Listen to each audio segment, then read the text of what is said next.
m'appelle Julian, je viens de Corse et je combats pour les 5 continents. Je m'appelle Juan Antonis, de Madagascar, et un tournoi des 5 continents. Mi chiamo Federico Iezzi, vengo da Sanremo in Italia. Soy Iker Utrero, vengo de España y soy del Judo Club Sotillo, categoría menos de 60 kilos. Voy a participar en el torneo de 5 continentes. Hajime, Ippon, debout comme le sol, et c'est gagné. Des combats de garde, des esquives, des contre-attaques. C'est le challenge relevé par plus de 1000 judokas de 28 nations différentes, mais tous unis sous la même bannière du tournoi des 5 continents, accueilli par la région Occitanie. Le judo fait partie de ces sports qui quand même créent des véritables liens. Il y a des valeurs qui sont inconditionnées, qui sont reconnues au-delà de toutes les autres disciplines. On sait très bien que cette question du respect de l'autre, le salut, le respect de l'adversaire, il y a quand même ces valeurs. Et je crois que dans la période actuelle, une société qui se cristallise beaucoup, qui se fracture, on a besoin de ça. Soit je gagne, soit j'apprends. Une citation qui prend tout son sens au contact des 6 surfaces de 576 tatamis arbitrés par 56 arbitres régionaux.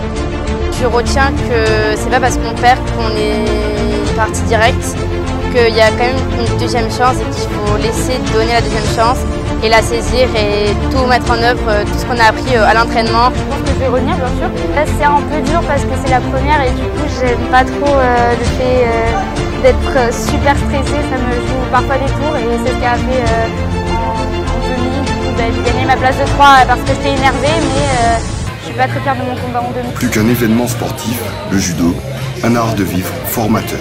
Tout ce qui est sportif, tout ce qui est associatif apporte beaucoup parce que ça permet aux jeunes de se retrouver, de se rencontrer et de se connaître.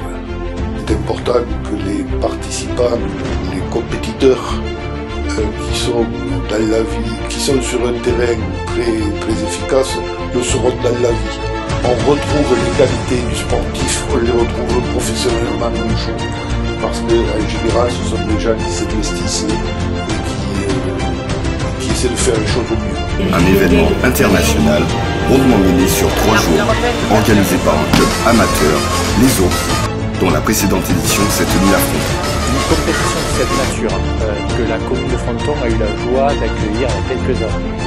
C'est bien sûr les retombées sportives les plus éclatantes d'un événement sportif. Mais ce sont pour les enfants des souvenirs incroyables. Les personnages de Star Wars, les drapeaux, rythmés par le groupe de danse Créadance, un concert nocturne de l'orchestre Miami, tous les éléments pour ravir le millier de spectateurs de l'événement présents sur le territoire de la commune de Saint-Sauveur. Déjà que ça puisse se passer à Saint-Sauveur, c'est quelque chose de merveilleux, un petit peu pour le conseil municipal, pour les gens du village. Et c'est surtout à la dimension de notre complexe sportif, qui est même maintenant le fleuron du canton. Et vraiment, c'est un vrai plaisir de le recevoir. Une prestation de ce niveau-là, ça n'a pas de prix, ça ne se mesure pas, quoi. C'est un réel plaisir de le recevoir et c'est aussi une image de marque importante pour une commune comme la nôtre. C'est important de faire rayonner notre département de la Haute-Garonne à l'international, donc en production locale, en connaissant donc le patrimoine, le tourisme et de nombreuses personnes locales. Ça va être un événement qui apportera à notre département, qui pourra rayonner, j'espère, à l'international. À la fois parrain et entraîneur pendant cette manifestation, l'ancien médaillé européen en 93 et 2e au championnat du monde cette même année, Darcel Yanki transmet sa sagesse et son savoir-faire.